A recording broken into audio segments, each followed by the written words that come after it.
Bon, Idriss, tu sais que je pense qu'on a un point en commun, mais on va vérifier ça tout de suite. Ça va être un petit peu bizarre de commencer un podcast comme ça où on va parler de nutrition. Mais si je te dis, on me parle d'une pizzeria et les gens ils me disent c'est une pâte fine et croustillante. Est-ce que ça te donne envie d'y aller ou pas? Non, évidemment que non. Voilà. En plus, là, c'est marrant parce que tu touches à un point sensible. Je viens de croiser Simonet, du coup, qui est le patron d'Imperfetto. Donc, tu vois, meilleure pizzeria napolitaine de France. Une pizza napolitaine se mange comme ça. La pâte doit être molle, ne doit pas se tenir. Les pizzas romaines, c'est pas mon délire. Je suis dans la pizza napolitaine. Voilà. Voilà, et ben écoute, moi c'est pareil, quand je vois des gens qui me disent ah ouais, la pâte elle est fine, elle est croustillante et tout, je fais ouh là là là, c'est pas pour moi, moi c'est napolitaine ou rien. Alors, je vais te dire en plus, je vais pas dire de bêtises, mais la pâte croustillante qui se tient a été inventée pour le côté remporté, tu vois. Parce qu'une pizza Ouais. napolitaine, normalement, tu peux pas l'embarquer. Tu peux pas la manger dans la rue. Ou alors tu dois la manger. Ouais, bah après, tu vois, c'est marrant. Moi, j'ai un ami qui est italien et tout. Lui, il est plutôt du nord de l'Italie, nord, nord, nord. Et il me dit, non, moi, les pizzas, elles sont pas du tout comme ça chez moi. Lui, il connaissait même pas les pizzas napolitaines, tu vois. Et bien après, c'est un pays qui est très chauvin. Ils ont tous leur culture par terroir, par région. Ils ont besoin de se différencier. C'est comme dans le foot, tu vois. Ouais. C'est Ouais. J'aime bien. Mais donc voilà, ça m'a fait rire parce que j'ai vu ça en story l'autre fois. Et puis, bah, je trouve ça rigolo de commencer un podcast sur la nutrition en parlant de pizza napolitaine, tu vois. Après, tant que le produit de qualité, moi ça me va. Ouais, ouais. Mais on va en parler justement, parce que bah, c'est aussi pour ça que j'avais envie de discuter avec toi sur la nutrition. C'est que je trouve que tu as des contenus qui sortent un peu du lot et surtout, j'ai l'impression que tu n'as pas le côté diabolisation de certains, tu vois, certains aliments, le côté il faut manger soi-disant healthy tout le temps, que enfin, ce qui est perçu comme santé et tout. Donc, bah, vas-y, on commence. En toute façon, on va revenir un peu sur ton parcours aussi, mais on peut commencer directement sur le sujet. C'est quoi ta vision, toi, déjà un peu du panorama de la nutrition, de ce qu'on voit la plupart du temps, donc justement ce que je te disais, manger sainement et tout ça, quoi. Bah, le truc, en fait, si tu veux, c'est que la nutrition, c'est un domaine qui évolue énormément.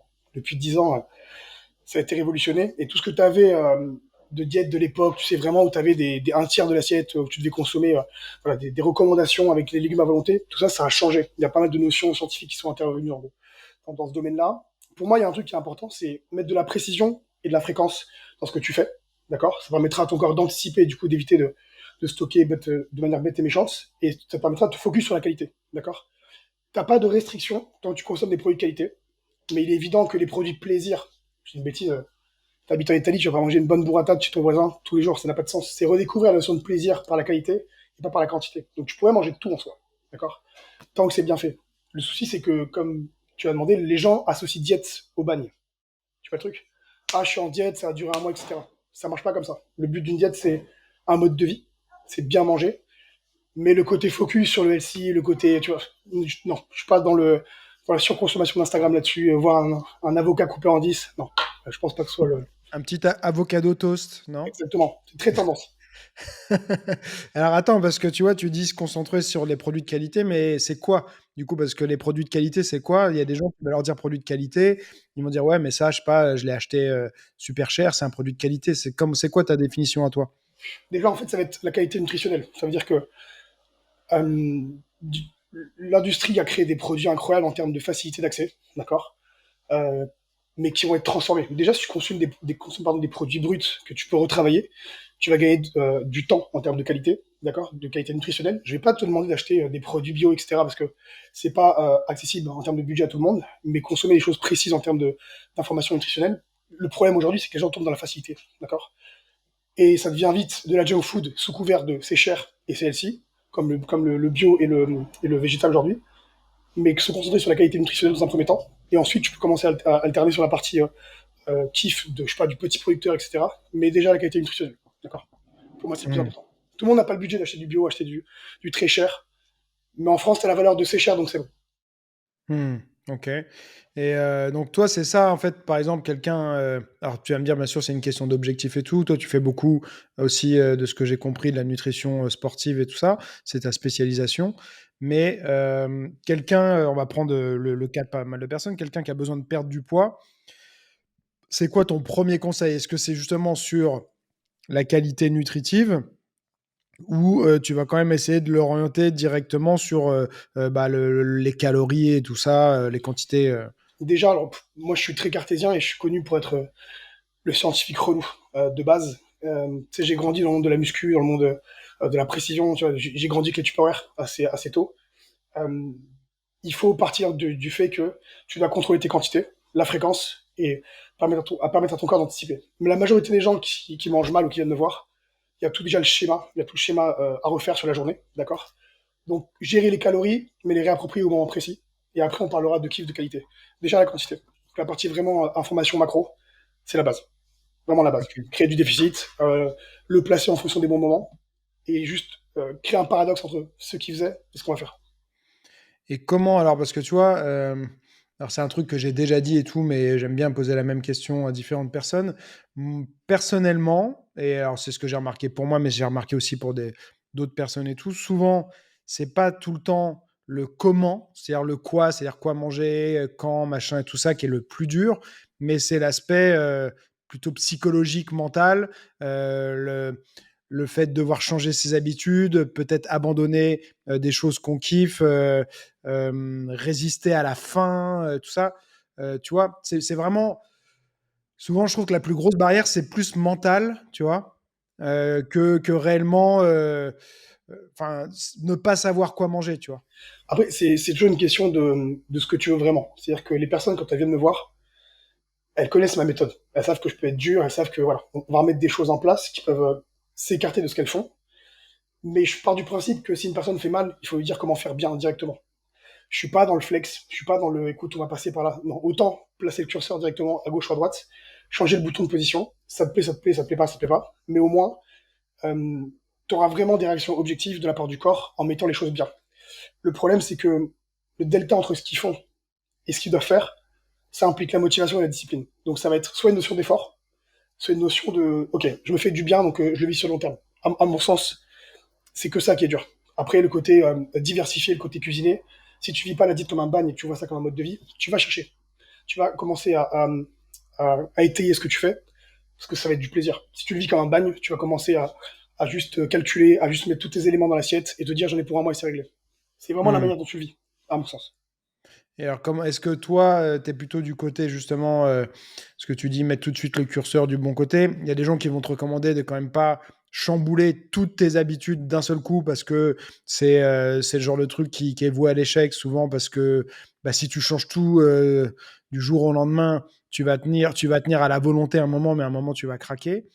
Toi, tu es quand même partisan de faire ça, de genre, tu identifies éventuellement des habitudes qui sont pas optimales chez quelqu'un, tu lui demandes de tout changer d'un coup ou tu y vas progressivement?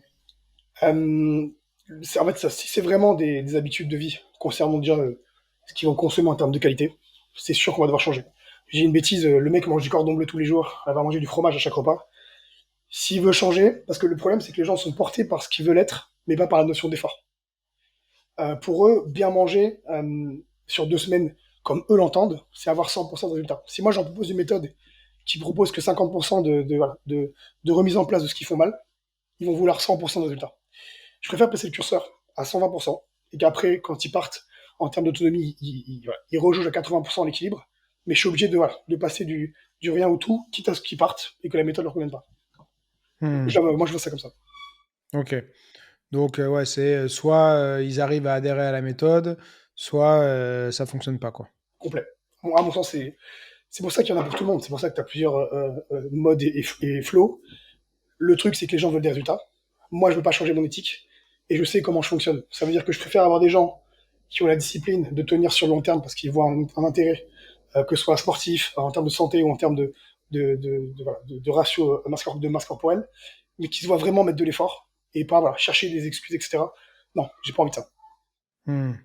Ok. Et alors, c'est quoi, donc toi, pour toi, t'as accompagné combien de personnes environ?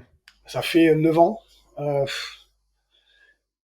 des milliers. Des On pourrait milliers? faire, je pense, un concert, un truc comme ça, des milliers. Et alors, tu as certainement dû voir un peu, on va dire, un groupe d'erreurs. C'est tout le temps les mêmes erreurs et tout qui reviennent chez les gens. Ouais, Tu c'est le vois, c'est pas côté du 100%, mais des trucs qui reviennent vraiment souvent, quoi. je pense faire bien, mais je fais les choses mal parce que je m'en rends pas compte, et les quantités. C'est-à-dire que souvent, ils pensent être assez forts sur l'intensité du sport et être bons sur la partie diète, mais quand tu leur donnes la vérité, compliqué. Ok. Donc, si tu peux développer un peu plus. Le truc, c'est que les gens sont partisans de se dire ce que je fais, c'est bien, est-ce que je suis prêt à modifier les habitudes que j'ai aujourd'hui pour aller plus loin? Oui, mais dans quelle proportion de temps? D'accord. Le but, c'est que moi, sur 2 semaines, ça part vraiment très dur. Après, on modifiera les quantités, on mettra du plaisir. Mais le principe est que il faut leur mettre la vérité dès le début. C'est-à-dire qu'il y a un paradoxe entre ce qu'ils font et ce qu'ils doivent faire, et on doit s'adapter directement à ça. Et pour moi, il n'y a pas de... L'erreur classique, c'est je mange trop, je m'en rends pas compte, il faut réaffûter les quantités, faut replacer les quantités au bon moment pour que tu puisses avoir un cadre et déstocker, mais c'est à mon sens le truc basique de je pense bien faire et je fais mal. Mhm. Et parce que, par exemple, il y a toute l'histoire de la densité calorique. Et il y a des gens qui peut-être vont avoir l'impression de boire des petites quantités, enfin de manger pardon des petites quantités, mais Exactement. en fait, bah, je sais pas, ils mettent beaucoup trop d'huile ou enfin quelque chose qui a une densité calorique élevée et du coup ils n'arrivent pas à perdre de poids. Bah, enfin, c'est exactement le problème, c'est qu'à chaque fois que je propose un point à une personne, elle me dit mais je vais jamais réussir à manger tout ça. Et je dis mais tu te rends pas compte que je t'ai mis du volume, mais ta densité calorique globale est déjà moins grande et surtout elle est réadaptée. D'accord. Manger un cordon bleu et des frites à un repas, déjà, tu n'auras pas les calories qu'il te faut en termes de, juste de macros, de quantité, pardon, et tu n'auras pas les macros adaptés à ce moment précis. D'accord. Si tu as une diète qui entraîne des variations de glycémie toute la journée, tu auras un effet de stockage bien plus poussé. D'accord. Donc, déjà, on vient gérer ça. Pour moi, en premier lieu, c'est remettre un terrain de travail comment dire, objectif et efficient du corps, c'est-à-dire passer d'une Dodge Viper qui va consommer 30 litres au 100 à une Toyota Prius pour le même nombre de kilomètres. Rendre le corps beaucoup plus efficient. Hmm. À partir de là, on peut créer du déficit. Et donc comment tu rends le corps plus efficient enfin, tu veux dire qu'il y a un changement hormonal qui se fait aussi quand tu... Ouais, le truc, c'est que si t'as pas des blocs d'insuline, c'est-à-dire que le problème, c'est qu'ils vont manger des quantités trop élevées, d'accord, qui sont pas en relation pardon, avec ce qu'ils font, donc tu auras des variations d'insuline toute la journée, et l'effet de stockage va être plus grand, d'accord. C'est-à-dire que la glycémie monte, descend, l'insuline intervient, et si tu n'en as pas besoin à ce moment-là, tu vas stocker. Le but, c'est de remettre un schéma où la glycémie va être beaucoup plus stable, éviter le stockage, avoir de l'énergie sur le long terme, et proposer au corps une manière différente d'utiliser l'énergie, donc en mettant moins de glucides, et utiliser les graisses, d'accord. Pour le sport, c'est un ratio, d'accord, de le côté hybride du corps qui est important. Les gens aiment se gaver en se disant, écoute, j'ai besoin d'énergie, je m'entraîne, j'ai besoin de plus, sans comprendre que l'énergie stockée n'est pas forcément que en glucides. Ça, Hmm. c'est l'effet de stockage. Ok. Et comme là tu parles un peu de l'insuline et de glycémie, ça me fait penser à celle qui fait un carton là depuis un certain temps, la glucose goddess. Je sais pas si tu vois qui c'est. Pas du tout. Tu vois pas. C'est une Déjà, meuf. le nom, il faut l'assumer. Glucose Goddess, ouais, je sais pas. C'est une française hein, en plus, mais elle communique surtout en anglais. Elle a des millions de followers, je crois. Elle a un livre qui s'est vendu à je sais pas combien d'exemplaires aussi. Et elle te propose en fait, de pas vraiment modifier ce que tu manges, mais d'associer ce que tu manges habituellement à d'autres choses pour réduire l'impact de la glycémie. Alors, je pensais pas qu'il fallait s'appeler glucose goddess pour amener ça, mais c'est le principe même d'un repas en fait, c'est que si tu veux, chaque aliment qui contient des sucres a un IG différent, il va être assigné de manière différente. Mais on sait que c'est pas parce que tu manges du riz plus blanc que le complet, qui a déjà un IG plus élevé, donc qui agit plus rapidement sur la glycémie, que c'est mauvais parce que il y a des facteurs qui permettent par exemple de baisser la charge glycémique. Donc les fibres, les protéines et les lipides permettent de réduire la vitesse d'assimilation. Ce qu'elle te propose, c'est juste d'associer une assiette complète pour avoir un meilleur ratio de glycémie donc, sur le long terme. Bon, c'est ce qu'on t'apprend en diabétologie, mais si elle arrive à le simplifier, c'est cool. Ça va dans le bon sens. Ouais, l'idée, alors après, il y a des trucs un peu peut-être bullshit dedans, tu vois, mais son idée, c'est de dire aux gens, je vais pas vous demander d'arrêter de manger ce que vous mangez d'habitude, je vais juste vous demander de manger d'autres choses en plus qui vont réduire l'impact de la glycémie. Après, il y a des trucs, tu vois, du genre aussi, où, bon, bah ça, je sais pas la véracité scientifique, mais de boire du vinaigre de cidre dans de l'eau Oui, avant le repas, des choses comme ça, tu vois ouais. ou justement l'association de certaines graisses avec certaines choses pour, enfin, tu vois, ce genre de choses-là. Mais c'est, enfin, j'avais trouvé l'idée séduisante, tu vois, et je sais que ça a séduit plein de gens puisque, voilà, mais je me demandais vraiment derrière si c'était quelque chose. Bah, Oui, qui en pourrait fait, si tu veux, fonctionner, quoi. il y a un côté qui est réel. Ça veut dire que bah, là, quand tu parles de vinaigre, c'est qu'on sait que l'acidité des aliments permet de réduire une fois de plus la montée de glycémie. Pour moi, c'est un truc de vieux bodybuilder qui marche très bien, mais qui aujourd'hui, enfin, que les réseaux mettent en valeur. Tu vois le délire? Mais il y a des Hmm. bodybuilders qui ont toutes les réponses depuis des années, mais qui ont jamais été mis en valeur parce que, enfin, elle a bien fait le truc. Parce que c'est réel. Après, si elle permet aux gens de manger des bêtises, mais de manger voilà, des choses qui accompagnent, il faut que ça reste en ratio avec le fait que c'est pour manger des sneakers toute la journée, mais l'associer avec du vinaigre, ça n'a pas de sens. D'accord? Hmm. Il faut mettre le flow de ce qui est réel avec vendre des diètes. Bon, mais la démarche est bonne. Ok. Et donc toi, est-ce que, comme on parlait du côté un peu healthy et tout ça, donc c'est quoi ton curseur sur l'aspect justement aliment plaisir? Parce que tu disais, bon, les 2 premières semaines, elles sont hard et tout, mais voilà, c'est quoi tes recommandations sur le fait de se faire plaisir, même si c'est des choses qui sont pas être optimales pour la santé et tout? Est-ce que ça aide à tenir, tu vois, dans la durée ou pas? Ou Le tu truc, vois, c'est il y en a ça. qui disent cheat meal, c'est comme si tu disais non, bah je sais pas, je trompe ma femme 1 fois par semaine, mais sinon le reste du temps je suis fidèle, tu vois. Il y en a qui disent ça. Donc Pour c'est moi, toi tu as ton. besoin déjà de mettre 2 semaines. Enfin bon, ça c'est mon point de vue. De te mettre à fond pendant 2 semaines. Ça veut dire que si pendant 2 semaines, t'es pas capable de faire une diète à 100% de tenir, c'est que peut-être que ton ratio de 100%, il sera jamais le bon. C'est que t'es pas prêt à mettre 100% d'effort. Moi, je te demande toujours 100% pour que tu puisses, après en famille ou je ne sais quoi, remettre 80% dans ton équilibre, mais que moi, je t'aurais inculqué la discipline des 100% et qu'on ait donné à ton corps les moyens d'être le plus efficient possible. Ça pendant 2 semaines. Ensuite, la notion de repas de joker, elle intervient pour moi dans le sens où bien il y a beaucoup de gens qui viennent me voir pour du cadre. D'accord? Si tu leur dis, écoute, tu peux consommer des aliments plaisir, ils vont te demander comment, dans quelle proportion.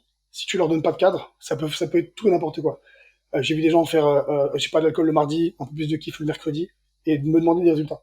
Donc la notion de repas de joker, elle est sur le mérite, d'accord, de dire, écoute, j'ai fait une bonne semaine, je mérite mon repas de joker, mais je te garantis qu'à la fin du suivi, si la personne me dit, écoute, bah, je suis père de famille, je me suis séparé de ma femme, j'ai besoin du repas plaisir avec le mercredi avec les enfants et un repas le samedi avec ma nouvelle femme, pas de problème. Tant que tu sais que avec 70% d'effort, tu auras 70% de résultats. Tu vas te dire. Hmm, Moi, je donne le cadre et après, tu mets le frame que tu veux.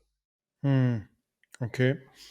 Et derrière toi, comment justement tu vas conseiller aux gens de gérer ce côté, tu vois, difficulté parce que enfin, tu vois, par exemple, je sais pas, si toi tu kiffes ta pizza napolitaine, t'en as absolument envie.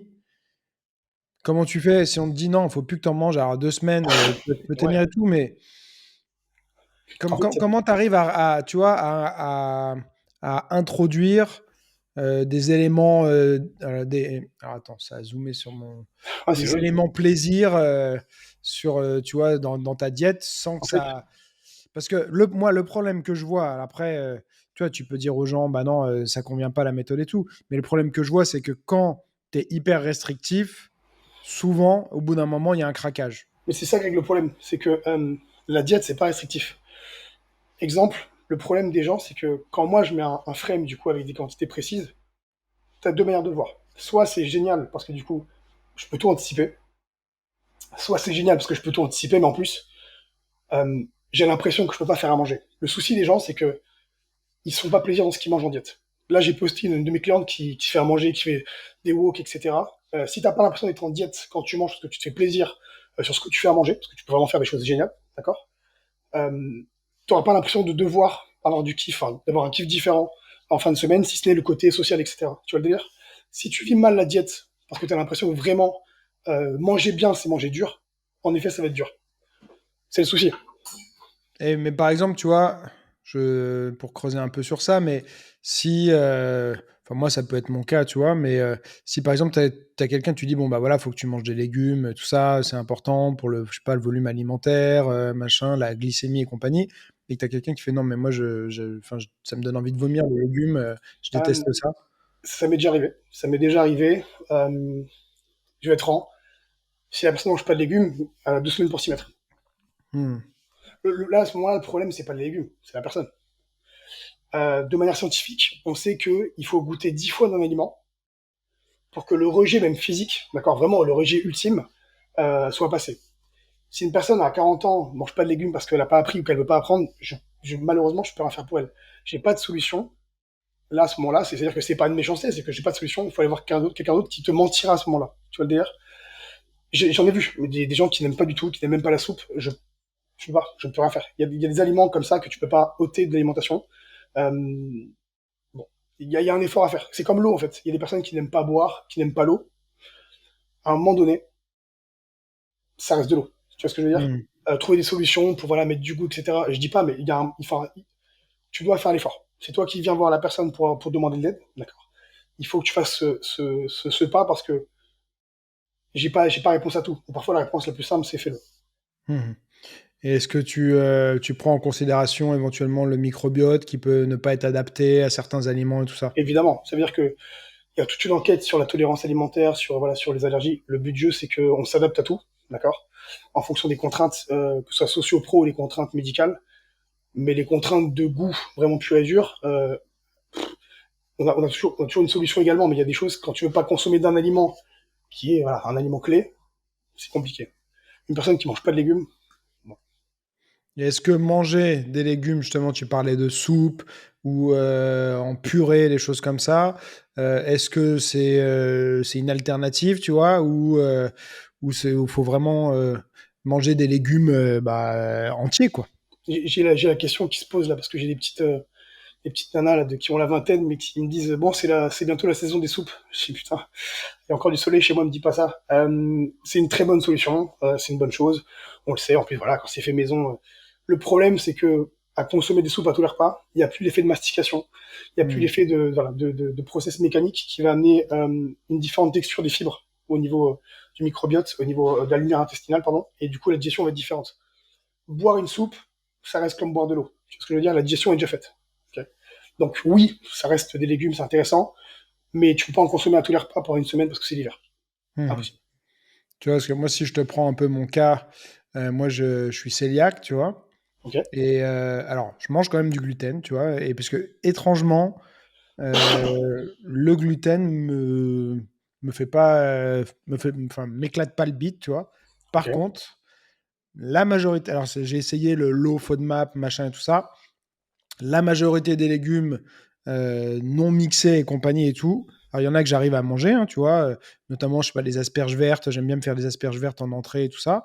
Mais il y a quand même beaucoup de légumes qui m'éclatent le bite, quoi. C'est-à-dire que, si tu veux, après, c'est un schéma mental. C'est-à-dire que tu manges un truc, derrière, tu as une expérience négative à chaque fois. C'est Il y normal. a un Ça bout va te d'un faire mieux, moment, évidemment. tu vois, moi, et il y a des périodes où je me suis dit, OK, il faut vraiment que je mange plus de légumes, c'est important pour la santé et tout.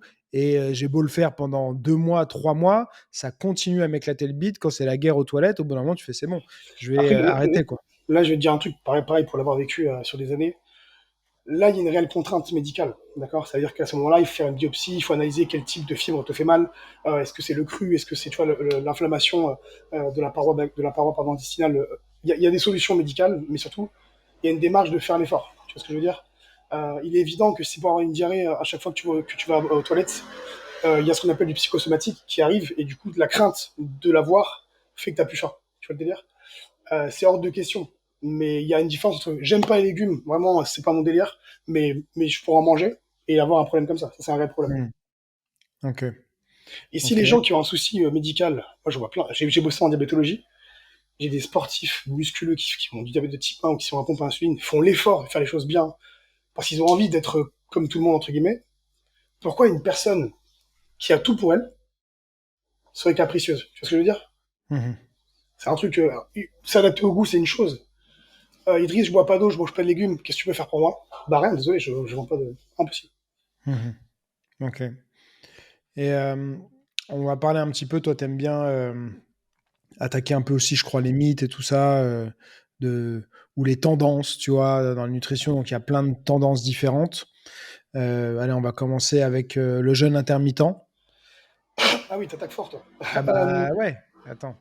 Après, tu vois, ce qui est intéressant, moi, c'est que, alors, tout le monde a un avis sur la nutrition parce que, enfin, du moins sur l'alimentation, parce que tout le monde mange, tu vois. Et tout le monde, tout le monde a mangé toute sa vie, donc tout le monde a l'impression de connaître le sujet. Après, moi, je pars quand même souvent du postulat qu'il n'y a pas de vérité absolue. Il y a quand même des Non. individus qui vont, il y a des choses qui vont fonctionner pour des personnes et puis pas pour d'autres. Et après, il y a une question de cas, c'est-à-dire il y a des choses qui vont être adaptées à la situation de quelqu'un, je sais pas, qui a tel rythme de vie, tel rythme d'entraînement, machin et tout, ou tel type de sport, et d'autres pour qui ça va pas fonctionner. Donc on commence à Euh, aller avec le jeûne intermittent. Moi, je vais être franc, je suis là-dessus, je suis très engagé. Le jeûne intermittent, oui, c'est pour des raisons qui ont été indiquées médicales en hôpital, etc. Tu vois, il y a des cas comme ça où on veut éviter une alimentation répétée. Et il y a le côté, en fait, où ça devient de la désinformation. Je m'explique. Tu vas sur Instagram, tu scrolles, et tu tombes directement sur une application Fast App, ne pas manger pendant des heures, etc. Tu vois, ça devient vite le fait de je mange pas, donc je m'incie, enfin, ou je maigris. Euh, T'apprends pas aux gens à manger. Et il n'y a Mhm. aucune personne qui va le garder sur le long terme. Donc, sur la partie, j'utilise le jeûne intermittent pour perdre du poids comme un régime, pour moi, ça n'a pas de sens. Si c'est un délire de jeûne, que ce soit culturel, de relation, enfin, psycho ou médical, il n'y a pas de problème. Pour le délire de je veux perdre du poids, j'ai vu ça, et en plus, j'ai pas à me prendre la tête à cuisiner ou à gérer ma logistique, pardon, parce que j'ai juste à manger 1 à 2 fois par jour. Non. Tu crées de la fainéantise à ce moment-là chez les gens. Je pense, sans prétention, avoir vu beaucoup de rythmes de personnes, du pilote de chasse à l'infirmière en urgence. Si ces personnes-là y arrivent, pourquoi tu n'y arriverais pas? On cherche un frame, d'accord? On cherche un cadre à mettre dans ta logistique de vie. Ce sera pas parfait, d'accord? Mais on aura toujours des solutions.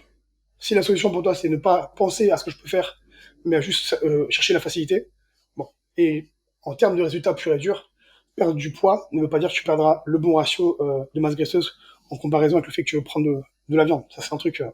Bon. Donc, non, Mhm. en termes de régime pur et dur, non. Après, tu as quand même beaucoup d'experts quand même aussi qui trouvent au-delà du côté objectif perte de poids, mais qui trouvent un intérêt santé aux jeunes. Il y a eu des études, alors que c'est pareil, qui sont un peu subjectives, notamment sur la production de GH. C'est- alors j'aime bien le discours de Vassili là-dessus, c'est un super diète en Belgique. J'ai le côté avéré et rigueur de l'information, et le côté long terme également. C'est-à-dire que les personnes que j'ai qui ont fait du jeûne intermittent ne le tiennent jamais sur des années, n'en feront pas un mode de vie sur le long terme. Ça me dérange encore plus. Si tu as appris pour désapprendre alors que tu as appris au bon moment de ta vie, c'est-à-dire qu'aujourd'hui on a tellement d'informations sur la nutrition qu'il faut soit démêler, soit prendre, mais tu peux faire les choses bien pour des années, d'accord? Si c'est pour se désinformer tous les 2, 3 ans, c'est pas bon, même pour la personne. Non, je suis pas fan. Ok. Et justement, donc, tant qu'on est un peu sur le jeûne intermittent, si on va à l'opposé sur le cadran, il y a, tu parlais des bodybuilders qui vont voilà, manger quasiment toutes les 3 heures entre les repas, les collations et tout. C'est quoi, toi, ton avis sur ça? Est-ce que c'est une bonne pratique, mauvaise pratique? Ah, c'est toujours pareil. Que t'aimes ou t'aimes pas les bodybuilders, euh, la méthodologie et la rigueur qui s'impose dans la diète, elle a fait ses preuves. Tu vois ce que je veux dire? C'est-à-dire que, indépendamment de ce qu'ils peuvent prendre à côté, même en naturel, c'est les personnes qui gèrent le mieux leur alimentation. Sur le côté extrême, j'entends bien, sur le côté ils ont pas de vie, etc. Mais apprendre à gérer sa glycémie, son insuline, c'est déjà 70% du taf, réellement. Ça veut dire que le problème aujourd'hui qu'on a, c'est le côté je mange un peu quand j'en ai envie, ou alors je vais enlever des repas parce que j'ai pas le rythme qu'il faut. Je vais trop manger à un repas, les variations de glycémie vont entraîner un stockage. Ah, pour moi, c'est la bonne méthode. Il faut pas se l'imposer de manière radicale à mettre des alarmes quand tu dois manger, mais il y a un vrai délire de mettre un schéma de fréquence qui va faire un peu comme ton emploi du temps que tu avais au collège. Tu retournes et tu sais que le lendemain, tu as telle matière avec telle personne, et du coup, tu fais ton sac en avance. Si le corps a cette capacité pardon, d'anticipation de ce qu'il va manger, il sait ce qu'il doit prévoir. Tu vois le truc?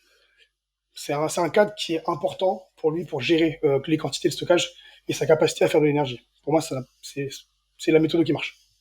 Ok. Donc, un 3 repas de collation, quelque chose comme ça? 3 repas de collation, 3 repas une collation, 3 repas tout court selon la personne. Ça peut être 3 repas, 5 collations. On s'adapte, mais on essaie en effet de fréquencer et de diviser le nombre de repas. C'est pas forcément augmenter la quantité, mais diviser. Mhm. Parce il y a quand même. Alors après, ça, c'est pas forcément scientifique, mais si je me fais un peu l'avocat du diable dans l'autre sens, il y a des gens qui disent que d'un point de vue évolution, parce que on voit, il y a un peu le cliché parfois du bodybuilder qui est pas capable de sauter son repas, s'il a un problème et tout, il est en hypoglycémie, il est mal, il Non, mais est irascible, ouais, machin et tout.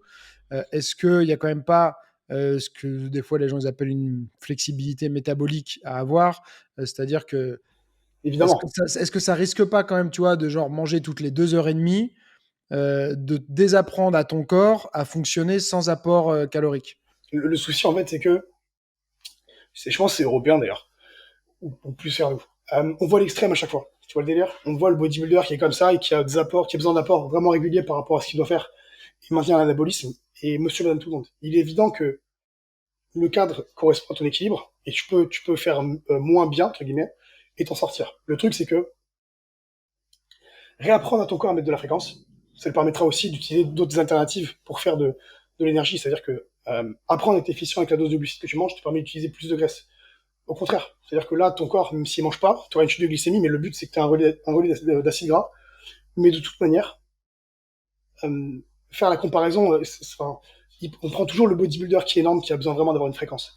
Monsieur, même tout le monde n'a pas besoin d'avoir une diversité autant, pardon, enfin, de segmenter son alimentation, mais ça lui permet quand même d'éviter de manger plus de quantité sur un repas et qui sera pas adapté. Tu vois le truc? Mhm. Mais c'est comme une personne qui va te dire, je veux pas faire de muscu, enfin, je vais te ressembler.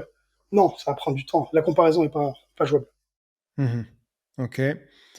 Maintenant, si on continue un peu sur les tendances et les modes alimentaires, on a la diète cétogène. Ah, tu, tu me challenges. C'est pareil, alors, non.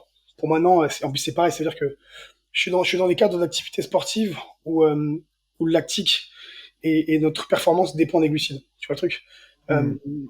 c'est compliqué à comprendre et une fois de plus, c'est pareil, c'est ne pas gérer le problème même des sucres industriels et apprendre à faire des choses et tout enlever pour faire un truc où, voilà, où ils ne sont pas présents, mais ça ne t'empêchera pas un jour d'avoir envie de recraquer. Tu vois le truc? Pourquoi on ne veut pas apprendre aux gens? Tu vois ce que je veux dire? Apprendre aux gens que la notion de plaisir et d'équilibre, ça va être le temps, savoir qu'il n'y a pas à se comparer à une autre personne et savoir que avec 50% d'effort, pardon, tu auras la même chose en résultat. C'est toujours pareil. On cherche la solution miracle. Il y a un mec qui a inventé une diète à base de pommes, je crois, où tu manges 6 pommes par jour. C'est pareil. Tu vois ce que je veux dire? On vit dans un temps où bien on a tout ce qu'il faut pour y arriver. Pourquoi ne pas l'utiliser, pardon, et chercher des solutions qui sont pas justes, en fait. Non, pour moi, ça n'a pas d'impact. Mhm. D'accord. Une personne qui serait sédentaire, est-ce que pour toi, elle a quand même les mêmes besoins en glucides ou Non, c'est vraiment, enfin, toi, tu réponds par rapport à ton cadre de sportif et tout ça, même pas, parce mais que c'est un pourcentage, en fait, de ce que tu dois manger en énergie, quand on associe à tes glucides, protéines et lipides. Évidemment qu'elle mangera moins, et à ce moment-là, j'ai une bêtise, peut-être qu'on arrivera à une collation, les deux collations, tu vois le truc. Euh, on s'adapte au rythme de vie, d'accord? Si les personnes me disent, écoute, t'as 3 repas de collation Idriss, moi ça me va pas, ok, on modifie, d'accord? Je vais pas te virer pour ça, pas du tout, au contraire. Le but c'est de trouver une solution, de flexifier un peu l'horaire de la collation, etc. On y arrive toujours, et ça rentre toujours en place dans une logistique propre qu'on a envie de se mettre en place. Mais pour moi, vraiment, le jeu intermittent, c'est écoute, j'ai pas besoin de me soucier de l'alimentation, je l'enlève. Tu vois ce que je veux dire? Ou Mhm. je me focus sur un repas. C'est pas à prendre, vraiment pas. Ok. Et souvent, ceux qui sont pour alors je reviens juste un instant sur le cétogène. Ceux qui sont pour le cétogène, ils vont aussi te mettre en avant le fait que les graisses saturées, les graisses animales, tout ça, c'est pas mauvais pour la santé. Ouais, ouais. Qu'on peut manger plein de beurre, qu'on peut cuisiner avec du lard, avec des machins, tout ça. Euh, Toi, c'est quoi ton avis sur ça? Euh, c'est- pareil, j'ai vu des clients qui l'ont fait, qui arrivent avec la peau saturée de boutons, pour être franc, hein, vraiment. Une nana qui adore la charcuterie. Dans sa diète, il n'y avait que la charcuterie, donc vraiment jambon cru, etc. Elle dit, bah écoute, je sais pas, je suis pas en forme, etc. Ma peau, elle est pas ouf. Et à un moment donné, j'entends, évidemment, c'est pas mauvais pour la santé, on le sait, mais c'est une question de ratio. Si tu fais une diète pour justifier ce que tu manges, ça ne marche pas. J'ai vu plus de gens qui en venaient pour changer que les gens qui sont partis de chez moi pour le faire. Tu vois ce que je veux dire? Euh, c'est toujours pareil. On sait que les acides gras ou les acides courts, c'est une bonne chose, même en termes d'assimilation pour l'énergie. Mais c'est une question de ratio. D'accord? Va dire à un cardiologue ou va à l'hôpital en CHU, pardon, que que c'est une bonne chose et qu'à l'inverse, le régime crétois ou sicilien n'est pas mieux, tu vas te prendre une tarte. C'est pareil. On a montré les études dans l'autre sens aussi. Ça me dérange. Mhm. Véritablement. Ok. Alors attention, est-ce que tu es prêt? Maintenant, on va parler de la diète carnivore. C'est-à-dire que de la viande. Ouais, que de la viande rouge. Que de la viande rouge, tu as le droit au sel. Alors après, tu as plusieurs variantes, mais la version de base, c'est vraiment de la monodiète, hein, c'est de la viande, du sel. Après, tu as la C'est version génial ça. avec du miel, tu as le droit du miel en plus, et tu as le droit aux fruits, tu vois. En fait, t'es en train de me dire que c'est un barbecue chez les copains, quoi. En fait, c'est des gens, après, souvent, c'est des gens qui avaient des vrais problèmes de santé, c'est parti de ça. Et c'est la diète d'élimination, c'est-à-dire que tu retires tout sauf la viande. Et forcément, quand il reste plus que la viande, si ton problème c'était pas la viande, bah, tu as retiré ton problème. Tu vois. Si c'était une intolérance, tout ça, alors je sais que tu es en train de bouillir et tout. Juste pour dire quand même que il y a des cas, il y a par exemple Jordan Peterson qui est hyper connu, lui et sa fille. Alors sa fille avait une maladie auto-immune, je crois une polyarthrite rhumatoïde ou un truc comme ça, qu'elle n'arrivait pas du tout à faire passer. Et depuis qu'elle est carnivore, bah, sa vie a complètement changé. Elle a plus mal aux articulations, elle peut vivre normalement, alors qu'elle avait même dû se faire opérer plein de fois de différentes articulations dans le corps et tout. Et il y a d'autres, voilà, il y a le carnivore MD, c'est un médecin spécialisé. Il y a plusieurs médecins, bizarrement, Ouais, mais qui sont assez, bah, ouais, qui font la promotion de cette diète-là. Euh, moi, moi, j'aime bien tester les trucs. Donc, moi, ok. j'aime beaucoup la viande, donc je l'ai testé. Euh, alors, comme moi, je suis cœliaque, ça a été génial sur le point de vue de la digestion. Franchement, je me suis jamais senti aussi bien. Euh, Combien de temps tu l'as fait? je l'ai fait pendant un mois. Pendant un mois. Euh, après, sur l'énergie, ça allait très bien. Ok. Par contre, c'est enfin, une lassitude. Après, c'est voilà, mais c'est qu'au bout d'un moment, même en adorant la viande, tu t'en peux plus quoi. Voilà. Enfin, moi, en tout cas, j'en pouvais plus, quoi. Après, bon, Mais ça m'a vraiment fait du bien au niveau digestif, quoi. le truc c'est que c'est pareil, ça veut dire que quand une personne avec qui ça a marché, je dis un exemple, tu prends la diète de Michael Phelps, qui est horrible, mais qui fonctionne de ouf. Il y a une diète à 10 000 calories, il y a 23 médailles olympiques, ça marche, c'est une machine de guerre. Kylian Jornet, pareil. Ou là, un mec qui est connu, a un problème, les gens vont s'identifier à ça. Euh, Ça va marcher pour 3% de la population. Là, tu l'as essayé un mois. Je te mets au défi de le faire sur 8 mois. Ouais. Faire un bilan sanguin derrière et voir si on se trouve pas peut-être en dialyse ou je ne sais quoi. C'est-à-dire que là, c'est pareil, c'est la fame. Pourquoi pas, c'est génial, ça marche sur le long terme pour des personnes. À voir si Mireille de la compta, elle fait ça, elle tombe pas en dialyse 8 mois après. Il y a des gens qui prennent moins que ça avec du camp, n'en sont jamais revenus. Tu vois le truc? Hmm. J'entends la problématique, en effet, de se dire, écoute, il y a une contrainte médicale, etc. C'est toujours pareil. Pourquoi traiter la conséquence et pas traiter la cause? Tu vois, on supprime tout. Ok, pourquoi on n'essaie pas de trouver juste l'élément perturbateur, le modifier ou le changer et avancer là-dessus. C'est toujours aller chercher la solution au miracle. Et tu as commencé par dire, euh, je l'ai essayé parce que j'aime bien la viande. Tu vois le truc? Hmm. Moi, je suis corésien, j'adore ça. Mais même moi, je m'en lasserais. T'imagines, 8 mois que de viande. Hmm. Il y en a qui le font depuis des années, hein. Il y a Sean Respect. Baker, c'est aussi un médecin américain, je crois. Lui, ça fait 15 ans Mais qu'il fait je carnivore, quoi. respecte entièrement, entièrement, Ouais, mais c'est 2% de la population. Tu vois le truc? ouais. Je prends le plus gros viandard de chez moi, il pourra pas. Même, Mhm. enfin, en termes, les constances sanguines vont être dégueulasses à la fin. Tu vois ce que je veux dire? Je pense que, bon, il y a aussi des solutions miracles. Comment il s'appelle? King Liver ou un truc comme ça, le mec qui mange que Oui, du foie. bah, lui, il était bon, plein de stéroïdes aussi, mais. Exactement, le problème, c'est que tu vends une méthode, alors je dis pas que c'est le cas pour tout le monde, mais tu vends une méthode géniale, putain, les mecs s'identifient, il se fait choper avec des caisses pleines de. Tu vois le truc?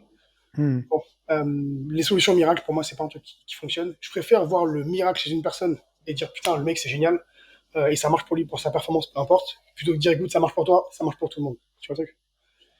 Et les gens sont fervents de ça, à mon sens. Ouais, ok. Mais essayer sur un mois, ouais, de ouf.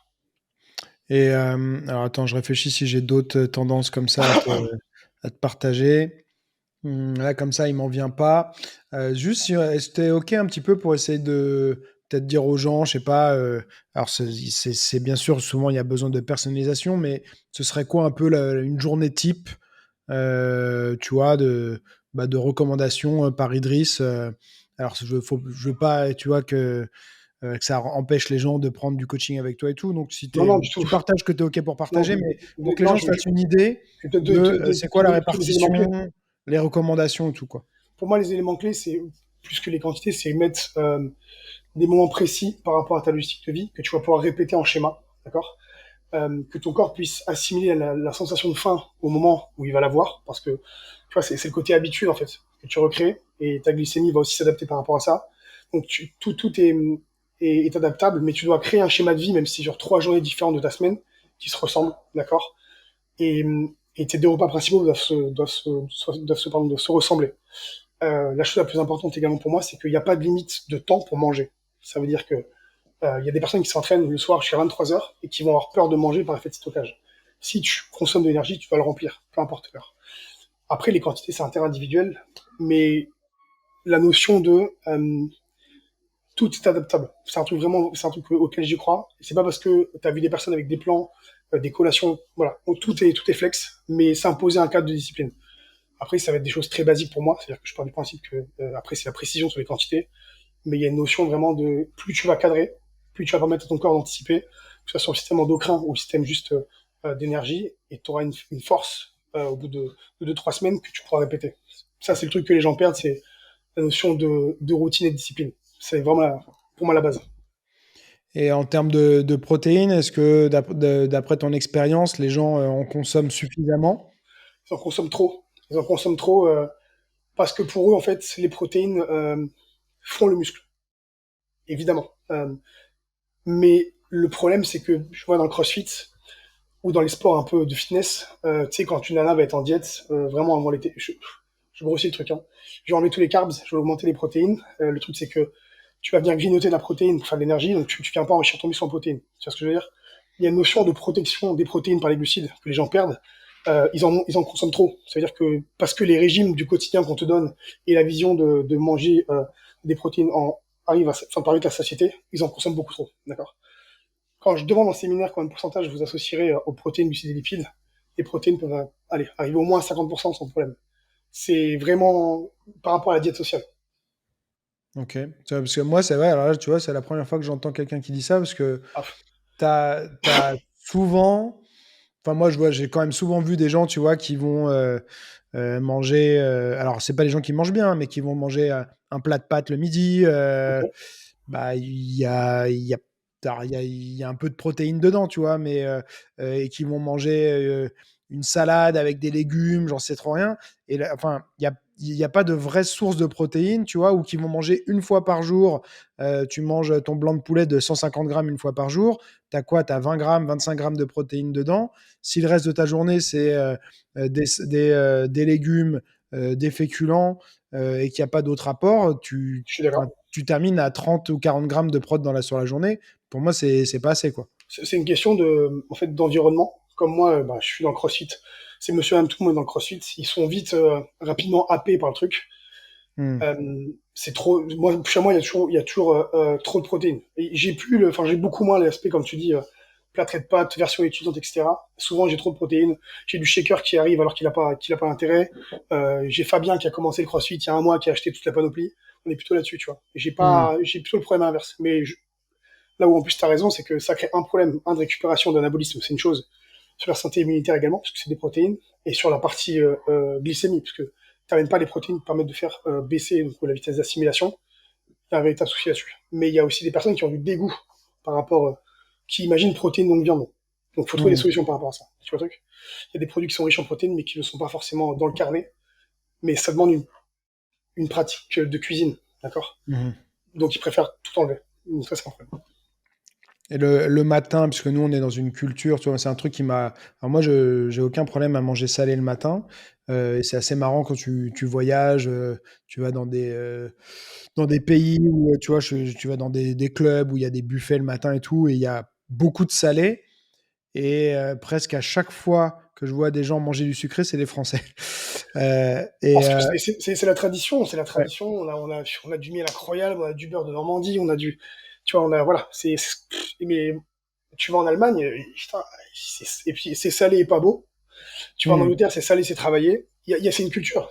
Pour moi, c'est la culture. Après, le problème quand même, alors tu vas me dire si peut-être pour toi c'est pas un problème, mais c'est que souvent le petit déjeuner un peu classique français sucré, il est pas GG. Il est en jeu. Il est en jeu. Il est en jeu de cours. Là, j'ai une nana qui m'a montré son petit déj. Pour elle, il est bon parce elle l'a appris comme ça. Mais il est pas bon nutritionnellement. C'est tartine, pain beurre, confiture, un fruit et une compote. Tu vois le truc. Hmm. Pour elle, c'est un fruit, c'est du pain de la boulangère. Putain, eh ben Idriss, j'ai un coup de mou 2 heures plus tard. Ouais, tu m'étonnes. Et là, le process d'enlever cette habitude corporelle, créer du manque pour créer un relais différent d'énergie, ça lui fait mal. Et elle se dit à ce moment-là, putain, ça me fait plus mal d'arriver à du bien. Ça vaut pas la peine, je repars sur ma baguette. Tu vois le truc? C'est là où tu vois, parce que toi tu parlais de qualité, mais par exemple, si justement elle a pris du bon pain de la boulangère, tu vois, du bon beurre, une bonne confiture, un bon fruit, machin et tout, tu es quand même sur une notion de qualité et tu es Ouais, quand même ouais, encore à côté, quoi. c'est sur la qualité des produits, pas la qualité nutritionnelle. C'est-à-dire que, Hmm. pardon, la qualité des produits, pardon, mais pas la qualité des macros. Là, tu m'as dit, en fait, tu m'as cité un plat de pâtes, tu m'as amené que des glucides. Tu vois ce que je veux dire? Hmm. Pour moi, le brunch anglais, c'est génial. C'est la bonne notion du petit-déj de plaisir et qui fait les choses bien. Le petit-déj vraiment classique français, c'est compliqué. C'est génial, je suis un fan de, mais Hmm. compliqué. Parce que dans le brunch anglais, il y a quand même souvent du bacon, non? Mais après, c'est pareil, c'est-à-dire que c'est une question de notion de plaisir. Si ton plaisir, c'est ta tranche de lard, ça me dérange pas. Après, le bacon canadien, c'est du bacon maigre. Tu peux prendre du pain de la boulangère de seigle, le faire toaster. Tu peux prendre du beurre d'amande. Enfin, tu vois, on peut trouver des solutions vraiment cool qui font que dans l'assiette, visuellement, t'as limite un petit brunch. Le souci, c'est de se dire, écoute, j'ai mon pain, mon beurre, ma confiture, et je pars de là, je bougerai pas, quoi. Hmm. Et qu'est-ce que donc par exemple, tu vois moi tu vas me dire si ce que tu penses de ça. Ce que je me suis fait pendant des années le matin, c'est une galette de sarrasin avec un ou deux œufs dedans et un petit peu de comté. Ça me va. On se souvient, si le côté plaisir, parce que tu le sais, c'est le comté et que c'est pas 60 grammes de comté, ça me Oui. dérange pas. Euh, Pas les crêpes beaucoup de de, patates pas douces beaucoup sur de fibres. Il y a un peu de fibres dans le sarrasin, mais ouais, c'est pas énorme. Mais il y a pas trop de fibres, quoi. ouais, ça reste des fibres, c'est-à-dire que c'est vraiment une galette de sarrasin, ça reste du baignoire. Non, pour moi, c'est propre, c'est-à-dire que tu auras l'énergie sur le long terme, mais surtout la notion de plaisir, tu vois ce que je veux dire? La notion de plaisir et de faire bien. Je peux faire bien et trouver des solutions dans le bien qui me font plaisir. Le bien n'est pas forcément restrictif. Tu vas faire comprendre aux gens que faire bien, c'est cool, il y a des choses cool. C'est pas parce que tu fais des choses mal et que t'as pas envie de changer qu'on peut pas faire des choses cool aussi, tu vois. C'est, Hmm. c'est ça le problème de la diète, c'est le mot diète en fait. Les gens assimilent diète à restriction. Moi, je suis Hmm. connu pour être un mec dur, mais je suis un mec dur qui cuisine. J'adore les wok, j'adore faire. Moi, tu touches pas à ma cuisine, tu rentres pas dans ma cuisine. Pour moi, c'est génial. J'ai pas l'impression d'être en diète. Ça fait 11 ans, j'ai commencé, enfin, je fais 68 kilos, je fais 93, parce que je kiffe ça, tu vois. La notion de repas de joker, ouvrir une bouteille de vin, manger de la côte de bœuf, c'est un plaisir que j'ai pas envie de répéter sur la semaine. Tu vois, enfin, si tu cherches du plaisir plus loin que ta diète, c'est que tu kiffes pas et que t'es au bagne. Vraiment, c'est un truc, c'est ça le point de départ. Hmm. Et souvent, on a encore pas mal tu sais, de titres un peu sensationnels sur les œufs, machin et tout ça, dans les magazines, enfin sur Internet et tout. C'est quoi ton avis, toi, sur les Ouais. œufs, les quantités? Manger des œufs, des bons œufs bio, les bons œufs de ta grand-mère où tu sais, le jaune est limite vert, la coquille est dure. Euh, tu auras bien plus de HD, donc du cholestérol à haute densité qui permettra d'être cardioprotecteur et augmenter ton niveau de testo. Le problème, c'est la surconsommation de produits de merde. Si tu prends des œufs 3 en batterie où les poules, malheureusement, c'est dessus, tu auras de la merde dedans. Tu vois ce que je veux dire? Consommer 20 œufs par semaine, ça me dérange pas tant que c'est des œufs propres en qualité. Ça, pour le coup, c'est vraiment l'aliment sur lequel faut pas rigoler. Mais non, il n'y a pas de problème. C'est comme diaboliser la viande rouge. Si tu manges 10 kilos de viande rouge par semaine, je dis pas. Si tu manges que d'entrecôte, je dis pas. Manger une bonne bavette, revenu, c'est pas dérangeant. Tu vois le truc? Hmm. Ok. Tu parlais de wok, alors comment tu t'y prends, toi, pour cuisiner dans le wok? Parce que souvent, il y a besoin de pas mal. Enfin, moi, je connais le wok version asiatique, parce que j'adore la bouffe asiatique, tu vois. Mais en général, ça commence par une louche d'huile, tu vois, dans le wok, quoi. Bah, le truc, c'est qu'en fait, la force du wok, c'est de pouvoir mettre un fond d'huile et le faire revenir les aliments, d'accord? Avec des épices. Oui, évidemment, moi, je vois très bien l'arrivée d'eau qui arrive, balancer un maximum de délire de graisse. Non, on peut le faire beaucoup plus simple, et surtout bien plus revenu. avec du goût, faire revenir sa viande à côté. Non, c'est un truc, c'est ramener de la couleur et de la diversité sans amener des apports, comme dans toutes les cultures, il y en a toujours trop. Réduire, t'auras un goût différent, mais qui sera, tu auras fait l'effort de cuisiner, ça va vite. Et pour moi, c'est un truc, c'est la meilleure manière de ramener des sucres sans amener un apport de conneries à côté. Vraiment, c'est la Bah, base. dis-moi si c'est OK pour dire un petit peu comment, je sais pas, donne-nous un exemple de, je sais pas, un de tes plats que tu te fais hyper souvent au Et wok. bon, Comment tu fais pour savoir ce que tu mets dedans? je prends du bœuf, je prends une échalote, je fais mon wok, huile de sésame. Là, t'as le côté un peu asiatique qui arrive, tu le sens, tu vois. Un bouchon de sauce d'huître. Pour ceux qui connaissent pas, Gnocchi mam. c'est une sauce, ouais. Même sauce chinoise à la base de bref, poisson. Mm. Une cuillère à soupe de soja, un peu de wasabi. Hop, je balance ça en marinade. Une échalote, je déglace au balsamique. Ciao, je sors ça. J'ai mis des légumes à côté, tu vois, pour le côté croquant. Mais ça prend un quart d'heure à tout péter. Un quart d'heure. OK. Mais ça, les gens Pas ne savent pas le de, faire. pas de pâtes avec, de trucs Si, comme si, ça, alors, non plus. à côté de ça, j'aurais fait mes nouilles de riz et je t'aurais fait revenir dans la sauce les pâtes que j'aurais fait cuire, mais il y a ce côté, j'ai la flemme ou je sais pas le faire. Et ça, j'ai la flemme, c'est pas admissible. Je sais pas le faire, avec plaisir, on apprend. Tu vois le truc? T'aimes la bouffe asiatique? Moi, j'ai eu la chance d'avoir une mère créole et réunionnaise où la culture est incroyable. Et j'ai grandi dans la cuisine. Je faisais mes devoirs dans la cuisine. Donc j'ai vu ma mère faire à manger tous les jours, tous les soirs, riz cantonné, riz créole, enfin tu vois. Pour moi, c'est une force incroyable d'avoir vécu là-dedans parce que t'apprends des choses et t'apprends que la bouffe, c'est la base. Tu vois? Mm. On n'avait pas beaucoup d'argent, elle me disait, vous aurez pas tout le temps des beaux vêtements, vous aurez toujours un bon manger. C'est un Mm. truc, euh, ça devrait être partout pareil. Enfin, je le souhaite, Mm. parce que c'est une chance d'avoir été éduqué là-dedans et de prendre le temps de faire des choses cool. Mm. Toi, tu penses que ça a eu un impact justement sur ta décision de devenir diète parce que tu me disais que tu voulais être pilote de chasse et que tu as terminé en école de diète. Parce que je peux me remplir Ça, mon verre d'eau en te disant de dire ça, parce que vas-y, vas-y, vas-y. et ça, c'est marrant ça. Donc ouais, ça, ce que me disait Idriss, c'est que à la base, il avait une grosse envie de devenir pilote de chasse et qui me raconterait comment il s'est retrouvé à bah, aller en école de diète. Et après, bah, il y a eu le côté spécialisation DU dans le sport et tout ça. Donc voilà, je voulais en savoir un petit peu plus sur ça parce que bah, moi, j'aime bien tout le temps En fait, connaître un peu le parcours des gens, tu vois. C'est parce que tu as en les fait, connaissances, tout ça, mais c'est cool de je suis savoir parti un peu pleurer. comment t'en es arrivé là, quoi. Je suis parti pleurer parce que tu as touché à un sujet sensible. La diète, ça n'a jamais été le. Je pense que comme tout le monde, tu connais pas le métier de diète en CM2. Par contre, tu vois les avions, tu vois les trains, etc. Mon père était passionné de. Mon Non, père c'est bon, était. c'est moi. J'ai ma caméra qui est Elle censée te me suit. suivre et elle me suit plus, je sais pas pourquoi. Bon, bref, c'est pas grave. Et, mon père était passionné d'aviation. Il voulait être pilote, je pense qu'il m'a transmis le virus. J'ai tout fait pour y arriver. Bref. Tu sais, je vois un avion passer dans le ciel, je peux dire ce que c'est. J'ai commencé les cours, etc. En fait, je suis daltonien. Je suis un Ok. putain de daltonien, mais genre sévère. Sévère, sévère. Je pense que je le savais, mais je me l'étais caché. Et le jour de la visite médicale, bon, je me suis fait recaler sévère, mais en parallèle, j'ai toujours fait du sport et c'était le fil rouge de ma vie. Et je te dis, je sais pas comment c'est arrivé. C'était comme, je vais pas faire le coup de la lumière, tu vois, mais ça a été naturel. La diète, parce que je m'étais intéressé depuis longtemps à comment manger en relation avec le sport. J'avais découvert des gens géniaux dans la musculation, l'haltéro. Je me suis retrouvé pardon, en école de diète. J'avais déjà lu 10 bouquins tu sais, de fac ou de. Voilà, je suis tombé dedans. Et c'était vraiment le truc, comme tu dis, ma mère, elle m'a dit, mais en fait, t'as toujours été fait pour ça. T'as toujours goûté, Hmm. t'as toujours. Bon. Et finalement, je regrette pas de pas être pilote. La passion d'aviation est géniale. Je suis très fier des diététiciens. Vraiment. Ok. Est-ce que toi, à titre personnel, en grandissant, je sais pas, tu as eu justement des problèmes un peu avec l'alimentation? Est-ce qu'il y a une période où tu avais pris, je sais pas, beaucoup de gras? Voilà, est-ce que tu as... Moi, je suis désolé, hein, je suis désolé pour le podcast, mais je suis une vie facile. C'est une facile, parce que j'ai une vie de galère. Bah, c'est mon chien.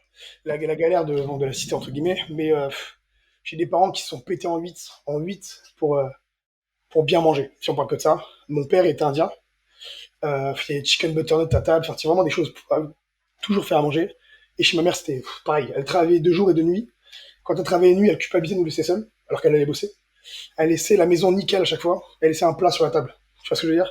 tout était prêt pour qu'on puisse manger au moins pendant 2 jours. Le frigo était plein de choses qu'elle avait préparées. Non, et j'ai toujours été hyperactif et fait du sport. Elle voulait pas que je prenne de médicaments, donc c'était tant mieux. Mais du coup, j'ai été mis dans le sport dès le début, athlé, sport études volley, foot comme tout le monde, badminton. Et franchement, dès que je pouvais faire du sport, je m'échappais pour ça, tu vois.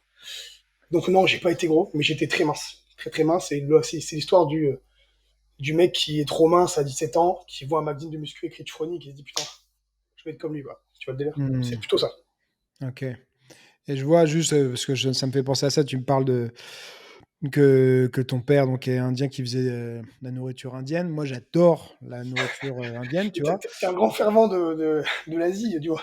Ouais, ouais, mais par exemple, c'est pareil, ça c'est compliqué à placer dans la diète, tu vois. Tu te prends un butter chicken avec le riz, et si tu veux te prendre aussi un cheese naan ou un truc comme ça, C'est t'es mort, quoi. c'est une question de proportion, c'est toujours pareil. C'est pas des plats que à l'île Maurice ou en Inde, tu manges tous les jours. Hmm. Le biryani, tu sais, quand tu vas au restaurant indien, c'est pas ce qu'ils mangent tous les jours, les mecs. Ouais. Tu vas en Chine, j'ai eu la force d'être en Chine pendant des mois. Mon père habitait à Wuhan et à Pékin. Ce que tu vois au restaurant chinois-vietnamien, c'est pas du tout ça la Chine, quoi. Hmm. Euh, Ça, c'est des repas de fête, tu vois ce que je veux dire. Mon père faisait pas des naans tous les week-ends, tu vois. Ouais. C'était pas un kebab chez lui. Donc, c'est une notion aussi de quantité. Quand tu manges ça, j'ai des clients à La Réunion et en Guadeloupe. À La Réunion, chez nous, le riz, c'est ça. Quand tu leur dis Hmm. qu'il faut consommer ça, parce que c'est en relation avec leurs dépenses caloriques, ils font la gueule. Ils font la gueule Hmm. un temps, parce que c'est culturel. C'est une question de densité volumique. On peut Hmm. faire des recettes aussi bien, aussi cool, mais en changeant les proportions. Hmm. Ok. Ok. Alors écoute, j'ai des petites questions là pour terminer. Là, j'ai quatre questions. J'en avais trois avant et maintenant j'en ai ajouté une quatrième. Moi, Voilà. tant que tu me lances un t'as capté ou pas à un moment donné, je suis heureux. Je vais essayer. On va essayer de le placer. Ok. Alors, qu'est-ce qui t'a marqué dans ton parcours et fait que tu es qui tu es aujourd'hui? Tu vois, ça peut être une personne, un événement, un livre, un cours. Voilà. Putain, enfin, ma famille proche. Mon père je te fais l'histoire rapide du rêve mauricien. Mon père est né à Pamplemousse, à île Maurice, avec famille pauvre, mais de pauvres, et mes frères, enfin, ses frères se sont cassés en trois pour qu'il aille faire la fac. Et ma grand-mère lui a dit, en partant, tu seras un grand monsieur. Il a fait Polytechnique, donc c'est un polytechnicien qui a un doctorat à Jussieu. Il est directeur aujourd'hui chez Alstom. C'est pas c'est le côté, j'ai bossé pour y arriver. C'est une question de volonté. Et vraiment, c'est pas d'où tu viens, enfin, c'est pas ce que tu es qui te conditionne, c'est ce que tu feras. Et ma mère, qui est infirmière, elle a bossé comme une damnée, tu vois, dans le délire, moins intellectuel, mais aussi fort en termes de rigueur. Moi, je suis porté par ça. Je suis porté par ça. Ma grande sœur a été prise dans le sillon directement de mon père, a fait une thèse, et moi, j'étais pris dans le sillon de ma mère, côté plutôt médical. C'est que ça. Quand tu as la chance de voir des gens autour de toi évoluer, parents, famille, ou moi, aujourd'hui, les gens qui m'ont donné l'opportunité, je peux juste te servir de leur draft pour te faire grandir. Vraiment. Ok, top. Euh, on dit souvent, tu vois, qu'on devient un peu la personne qu'on est aussi bien par ses expériences positives que négatives, mais en mettant de côté le fait que c'est la somme de tout ça qui fait que tu es qui tu es, et s'il y a quand même quelque chose que tu regrettes ou que tu changerais dans ton parcours. Euh, Putain, c'est bon. Bonne Et t'as question. pas le droit de me dire non, mais je retirerai rien parce Non, que non, sinon je ne non, serais pas là. au contraire, je pense que c'est une bonne Voilà. chose.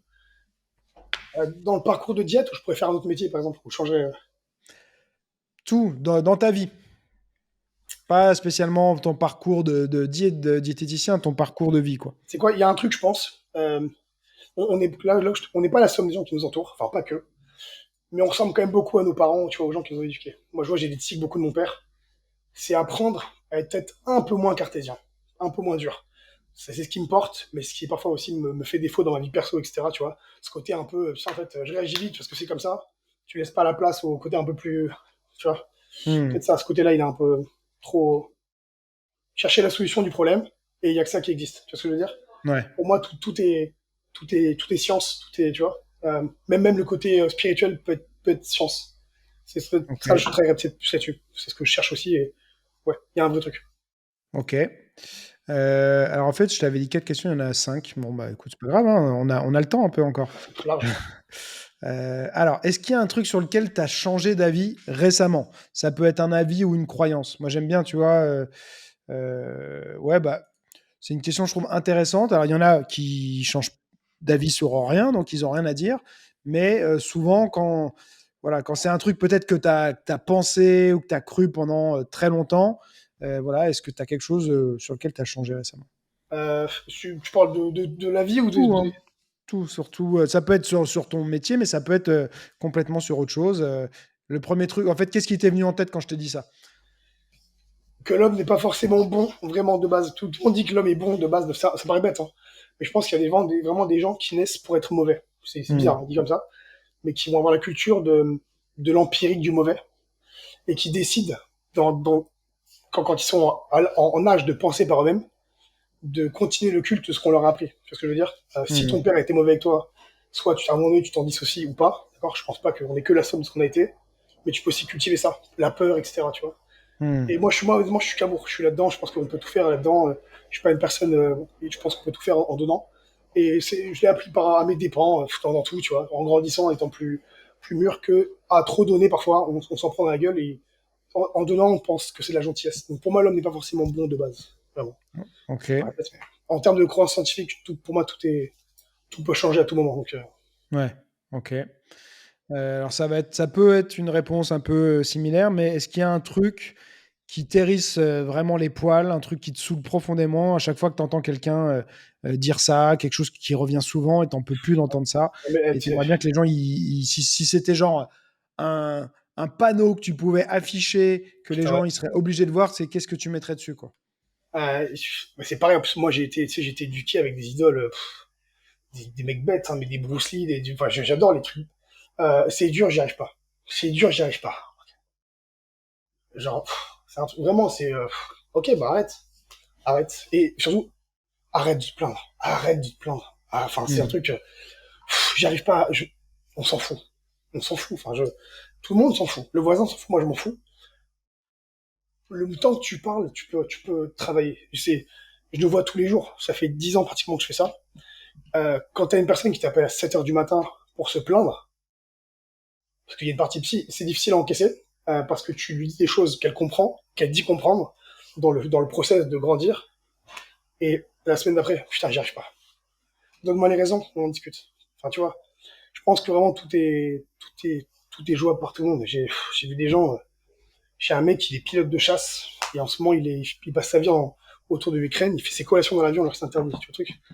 Pour moi, tout Hmm. est jouable. J'y arrive pas. Ouais. Ok. Ok, intéressant. Et bon, écoute, on termine sur un truc positif. Est-ce que tu as un coup de cœur en ce moment que tu pourrais partager? Tu vois, ça peut être n'importe quoi, un livre, une vidéo, un outil, une Ouais, alors, application, une personne. de Voilà. ouf. Alors une que je connais moins bien, mais ça le fera marrer. Déjà Antoine Escrivent. C'est mon grand frère, c'est le patron du test, il m'a tout donné. C'est l'exemple même du mec qui va avoir 40 ans, qui s'en fout de tout, mais qui réussit tout parce que c'est un bosseur. Il a créé le CrossFit Test, qui est une très bonne boxe en France, et surtout, il a la force de donner la chance à tout le monde. Moi, il m'a donné ma chance en tant que diététicien, je suis ce que je suis, il a formé tous ses coachs, mais lui, tu peux le voir ne pas se payer, tu vois, pour les autres. C'est un mec qui aime donner et créer. Pour moi, c'est génial. Quand tu as l'opportunité de donner ce qu'on t'a appris, c'est génial. Et un mec que tu connais, c'est Vincent Essertel. C'est Ouais. un mec que je kiffe, c'est vraiment un ami qui m'a aidé dans des galères de vie, dans des moments plus durs de ma vie, parce il tape, tu vois. Il tape là où ça fait mal. J'adore sa communication, j'adore son jeu, et c'est du vrai, tu vois. C'est un mec brut. Voilà. C'est T'aimes ou marrant, t'aimes pas? Vincent, on ne s'est pas parlé depuis je sais pas combien de temps, mais on s'était retrouvés à faire une formation kettlebell. On ne se connaissait Ouais, pas. On s'est retrouvés ensemble à faire une formation kettlebell, mais je te parle de ça il y a 10 ans, je pense, ou 12 ans, un truc comme ça, quoi. t'avais des Donc, cheveux. ouais. T'avais une Euh, vraie tignasse. ouais, ouais. Mais du coup, non, je me rappelle de lui de cette époque-là, et après, j'ai vu son évolution et tout. Il a fait un premier bootcamp, je pense que c'était il y a 4 ans. C'était un petit truc à Dijon, donc moi, c'est un pote à moi qui me dit putain, je suis fan de ce gars-là, viens, on va faire du sport pendant 2 jours, il y a du développement perso, etc. Allez, on y va. Vraiment, n'y va pas si t'es pas prêt. Parce que physique, enfin, taper dans le physique, c'est euh, tester ton mental. Tu vois, enfin, il y a un truc.